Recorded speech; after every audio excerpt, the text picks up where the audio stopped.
Magandang araw Pilipinas, magandang araw mga kapantalan. Narito tayo ngayon sa PPA Head Office para ihatid sa inyo mga balitang amin nakalap sa loob at labas ng Pantalan. Ako po si Zeus Legaspi at ito ang Ronda Pantalan. Inanunsyo ng Philippine Ports Authority na bumaba ng halos 70% ang port-generated wastes o yung mga basurang nililikha ng mga pantalang nasa ilalim nito.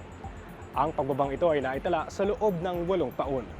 Ayon sa PPA, patuloy ang pagbaba ng port-generated wastes sa mga pantalang nasa ilalim nito mula 2016 hanggang unang 6 na buwan ng 2024. Base sa datos, ang dating higit 138,000 kilograms na port-generated wastes noong 2016 bumaba sa higit 45,000 kilograms na lamang, mas mababa ng 67%. Bukod pa rito, ang mga basurang nakokolekta mula sa mga pantalan ng PPA ay bumaba rin umano mula halos 290,000 kilograms noong 2018 sa halos 78,000 kilograms na lamang ng basura noong taong 2023. Buhat umano ito ng epektibong pangangasiwa ng PPA sa mga basura at port-generated wastes sa mga pantalang nasa ilalim nito. Dagdag pa rito, patuloy din ang PPA sa pangunguna sa mga coastal community cleanup drives at iba pang mga inisyatibong makapagpapaganda sa kapaligiran.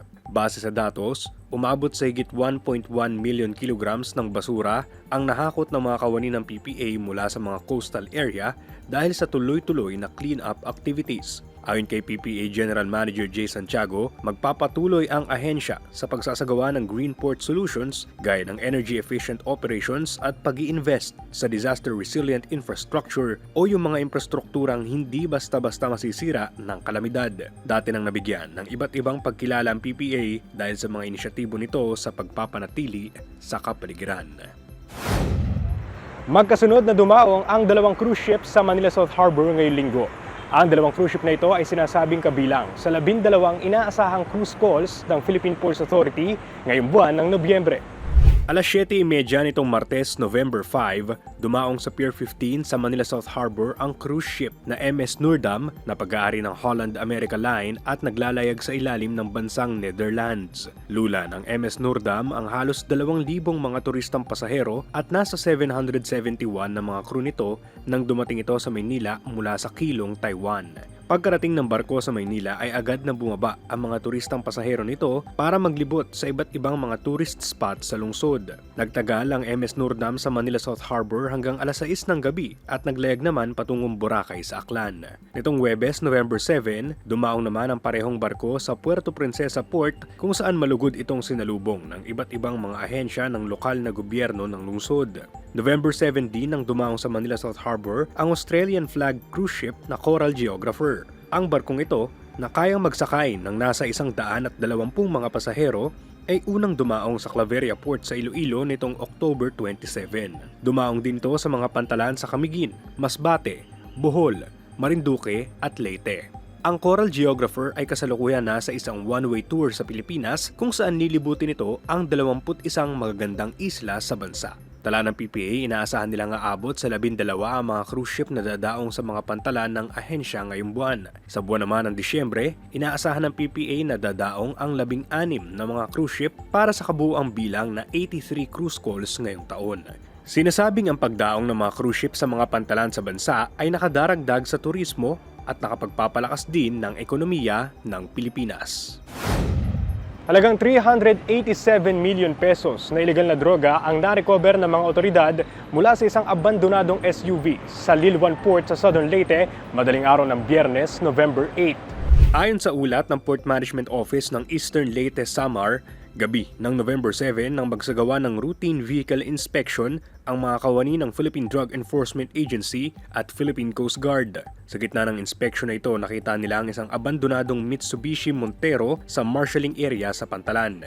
Ang sasakyang ito ay galing umano sa Surigao City sakay ng isang Roro vessel. Mag-aalas 2 na ng umaga nang simula ng mga otoridad ang pag-iinspeksyon sa kahina-hinalang SUV. Natagpuan sa compartment ng sasakyan ang 3 malalaking bag na may lamang 57 pakete ng tsaa. Pero nang buksan ang mga pakete at suriin ang laman nito gamit ang tinatawag na Aman spectroscopy, nakumpirma ng PIDEA na ang laman ng mga pakete ng tsaa ay methamphetamine hydrochloride o shabu.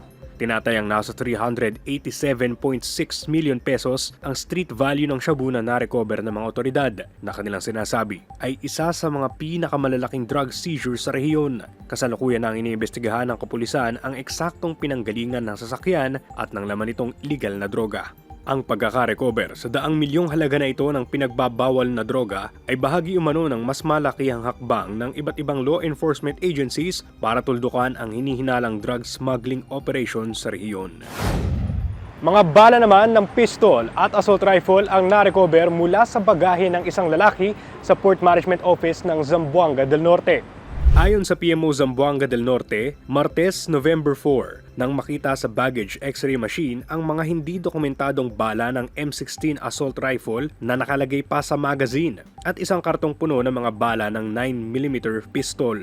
Nang magsagawa ng investigasyon ng Port Police, natuklasan na ito ay nanggaling sa isang lalaking nagngangalang Cesar Mariga.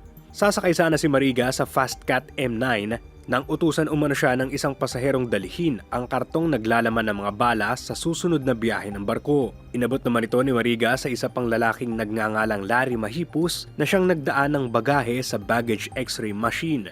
Si Mariga at Mahipus ay itinurn over sa PNP Maritime Police para sa karagdagang investigasyon. Bumida naman ang mga timeless at classic sports cars na dumating sa Tagbilaran Port nitong November 7 para makilahok sa Tour de Cebu Historic Sports Car Rally. Dumating ang nasa 40 mga vintage cars sa Tagbilaran Port bandang alas 10 ng umaga nitong Huwebes. Ang mga ito ay lula ng MV Fastcat 20 galing Cebu City. Ang mga sasakyang ito ay isasali sa Tour de Cebu 2024 kung saan kanilang lilibutin ang iba't ibang mga isla ng Visayas. Pinangasiwaan ng Terminal Management Office ng Tubigon sa pakikipagtulungan ng shipping line sponsor nito ang matagumpay at maayos na pagdiskarga sa mga sasakyan mula sa barko patungong Tubigon Plaza na nagsilbing official flag of area ng nasabing aktibidad. Dati nang sinabi ng pamunuan ng Philippine Ports Authority na handa ang mga ro-ro port at vessels sa mga pantalang nasa ilalim nito na mag-handle sa mga special requirement sa pagtransport ng mga classic, vintage at sophisticated na mga sasakyan. At yan ang mga balitang amin nakalap sa pagronda sa mga pantalan sa linggong ito. Manatili nakatutok sa aming social media pages, itype lamang po ang Philippine Ports Authority sa Facebook, YouTube, X, Instagram at TikTok para matiling updated sa mga kaganapan sa pantalan. Muli mula rito sa PPA Head Office, ako po si Zeus Legaspi at ito ang Ronda Pantalan.